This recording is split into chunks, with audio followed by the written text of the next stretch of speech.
Hello and thank you for joining us on Newsweek, where we highlight some of the biggest stories that made the headlines recently. I am Mark Otabo. This week, CBN revokes operational licenses of 4,173 BDCs.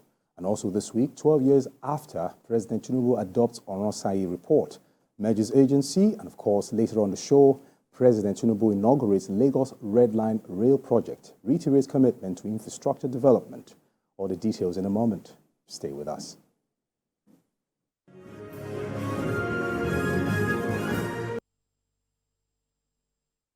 All right, we'll begin with matters of the economy as the Central Bank of Nigeria, CBN, revoked the operational licenses of 4,170 bureau de change operators in the country this week.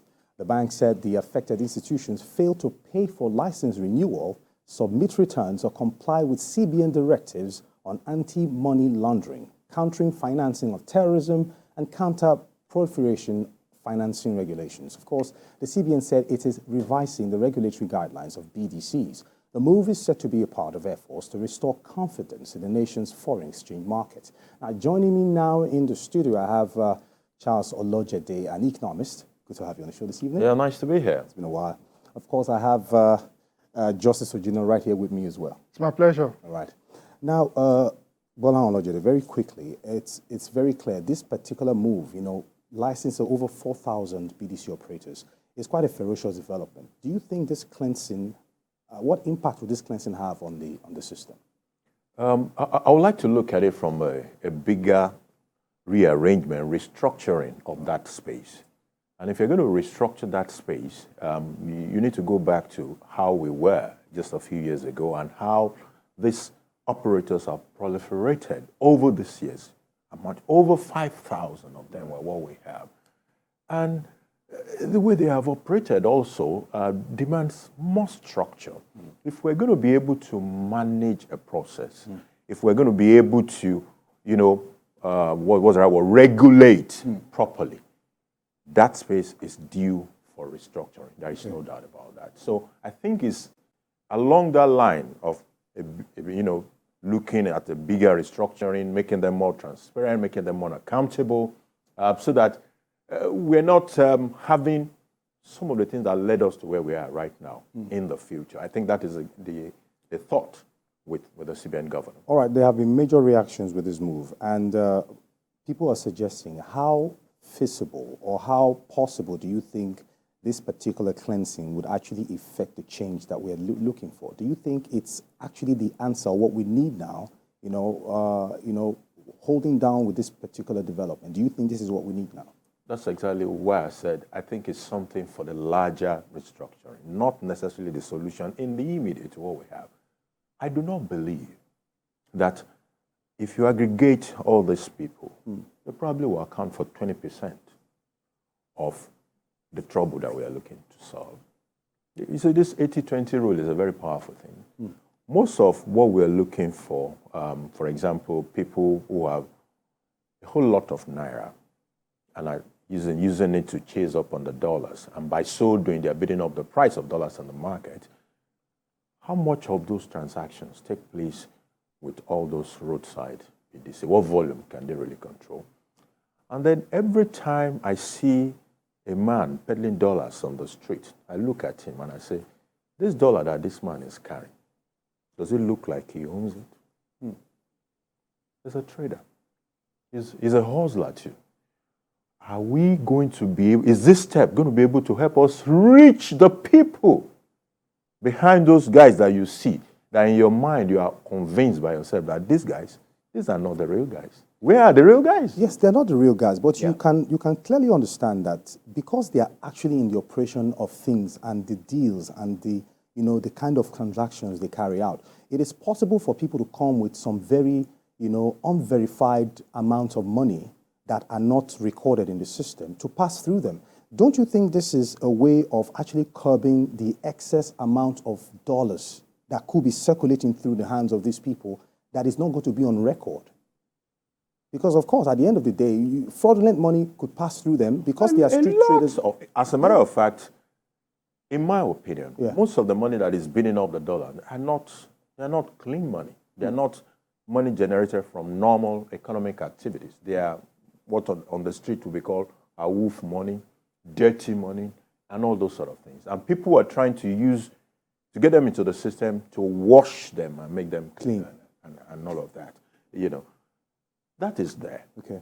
But in my opinion, looking at how those guys operate, see, markets could be on the street and operate like those ones we see with peddling the dollars. Yeah. Market could also be huge and operational without even being on the streets. So getting them off there, security agents have also been involved, getting them off the street and all of that. What if they go underground? In the city of New York, every day, police are arresting drug peddlers who are carrying little cocaine all over. Consignments everywhere. But unless we deal also with where are all those things coming from, we would not solve this problem. What will happen is the market will go underground, and what they are doing will still continue. So we have to do a little bit more. I appreciate the fact that this is a transparency initiative. The CBN, especially the current governor, is big on issues of transparency, restructuring, building the confidence in the system. Yeah. You just signposted something now. You said this particular development might not necessarily be something that would tackle the situation quickly, but might be something of a larger picture. So what other ways or what other ideas would you suggest that would actually bring about the sanity we're looking for to revive this economy? Do you have any? Obviously, I like to address this in time horizons. All right. There's a short term, and there's a medium to the long term. In the medium to long term, Nigeria as a country must produce. CBN is doing its bit. That's on the monetary side of things. But monetary is not enough. There's the fiscal side of issues, and that fiscal must work. So producing goods and services that we can offer the world and earn foreign exchange.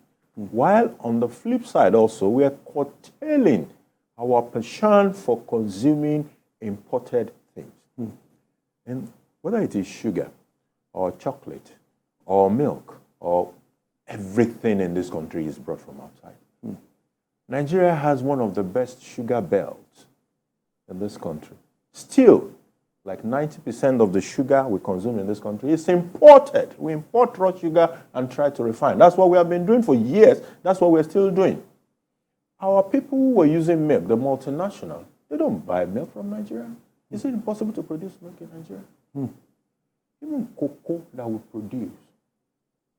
We sell our cocoa as commodities to the international market. And the people who need chocolate go out there to go and buy the chocolate. So Nigeria must become a value-adding country, not a commodity seller. You're right.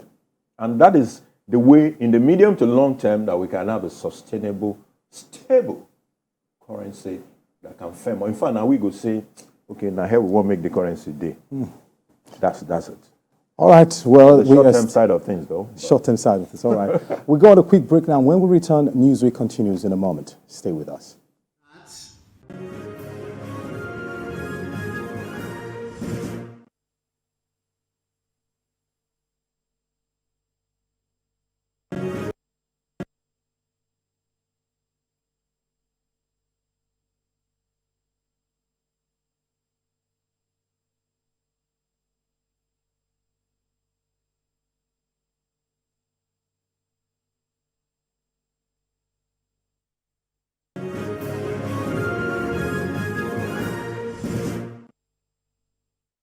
Welcome back. Of course, it's to Newsweek, where we discuss the biggest stories that made the headlines recently. Of course, 12 years after it received the Orai Report, the federal government has now approved the implementation of some of its recommendations to reduce the cost of governance. Consequently, 29 government agencies will be merged, even as 8 parastatals will be subsumed into 8 other agencies. More so, 4 agencies have been relocated to 4 various ministries, while 1 was earmarked for scrapping. Submitted in 2012, the Orai Report on public sector reform revealed that there were 541 statutory and non-statutory federal government parastatals, commissions, and agencies. Now, the 800-page report recommended that 263 of the statutory agencies be slashed to 161, 38 agencies be scrapped, 52 be merged and 14 be reverted to departments in various ministries. Of course, I have Justice Ojieno in the house. He's a lawyer, and well, very clear the Orai Report actually suggests a lot of cleansing in the system, whereby, you know, the cost of governance will be reduced to the barest minimum. When you actually read this news and you saw the whole development, there's been a lot of reactions around it. What do you make of it generally? Okay, for me, I just felt that I was very, very happy with this decision. I really praise the president, and I feel that every well-meaning and fair Nigerian, whether a critic or not, should at least praise the president for this. Yeah, like Oliver Twist will ask for more. We must, if we go back history lane, it didn't even start with Orosai. It was Olusegun Obasanjo in 1999 that started with Ahmed Joda, that trying to cut the cost of governance and improve efficiency.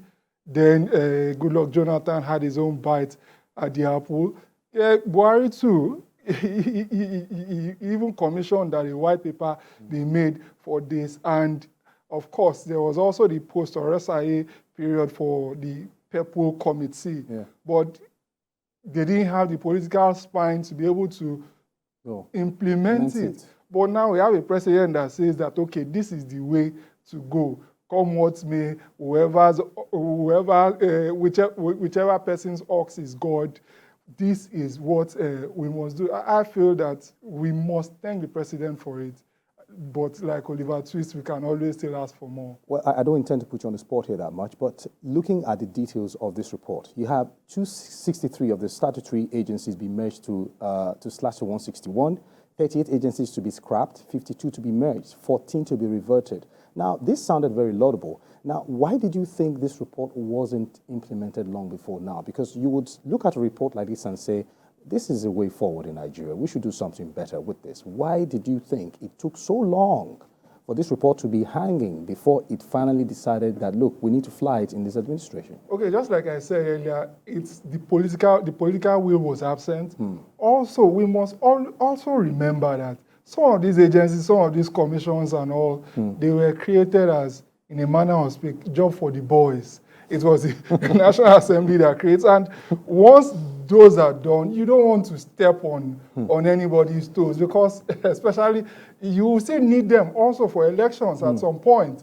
A person from probably Bayelsa is the one heading one commission, another person from one local government in Ekiti is heading another commission, another from Katsina, another from, and if you scrap them, if you met them, there will be political consequences.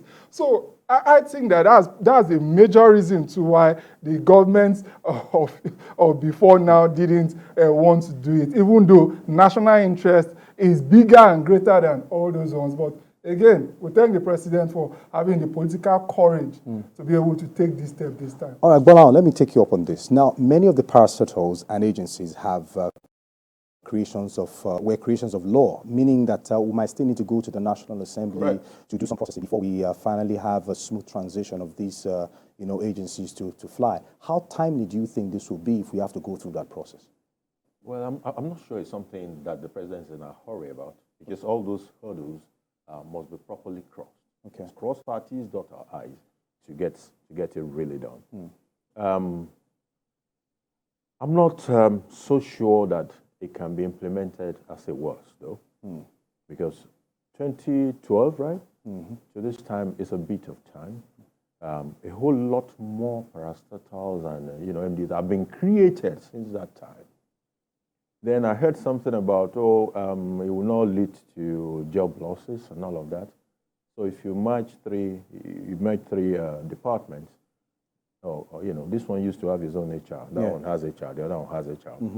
So you suddenly are going to have 3 HRs, or you have all those people in Of course, HR. some will have to go then. Some will have to go. So that's what we're talking about. So in the midst of existing job crisis, how do you manage that if people must go? Those are some of the issues that are there. But some of these agencies, some of these firms, they are not generating anything. They are not bringing out any, there is no feasible progress with these agencies. A lot of them are just there. They are not really producing. I mean, if an agency is not bringing forth any kind of remarkable achievement or bringing forth any kind of progress, as a very pragmatic and proactive individual, what do you expect should be done in that regard? You know, Justice spoke about something, you know, the politics of some of these things. Now, how do you, the reason the president or the president's spokesperson said, oh, it will not lead to job losses, is because he knows when you say people will lose their job, there are consequences about that. So he stepped down on that. But in the real sense, to implement this policy, it will, and to be able to save costs, it will lead to job losses. All right. All right, and finally, for our last story this evening, transportation is set to change for the better in Lagos State. President Bola Tinubu this week inaugurated the Red Line Rail project in Lagos. The project, an interstate rail service, is aimed at improving transportation within the city, spans 37 kilometers. In inaugurating the project, the president reiterated his administration's commitment in improving on the nation's infrastructural development. He also said there is no going back on the reforms embarked upon by his government that have led to the hike of essential goods and services. All right, still with me, I have Bola Ondejide and Justice Ojuna still here with me. Now, it's very clear now that there's a clear path to transportation in Lagos, the Red Line project happening. Now, the government has said that it might take little more like 2-3 months before it's finally open to the public. Don't you think this timeline is a bit straining too long on the patience of those who are waiting to use it? No, I don't think it's too long. we've had forever. And to now give us a date of just 60 days, I don't know, we can wait. Okay. We can afford the patience. And I feel that every well-meaning, of course, and now I think this is beyond even Lagos State. Some people in Ogun State are also benefiting. So I think they should just calm down. And your wife will say that somebody that wants to bring a wife to, it doesn't stretch his neck. So they should just wait. And of course, the benefit is going to be there for everybody to enjoy. It's a very fantastic thing. The Blue Rail was commissioned not that long ago. The Red Line too is commissioned now. And there is grand plan for it to convey up to or upwards of 500,000 people every single day by BVR commute. I think it's a fantastic idea. Now, Bola, it's a strictly passenger rail transport. But how do you think we might be able to handle the excesses of our market women coming with their, baskets of, vegetables or their wares and their goods? Because if you're saying passengers, are we going to be locking them out of this scheme, because they also want to get to their goods and services down to destinations very quickly? How do you think we might be able to handle this?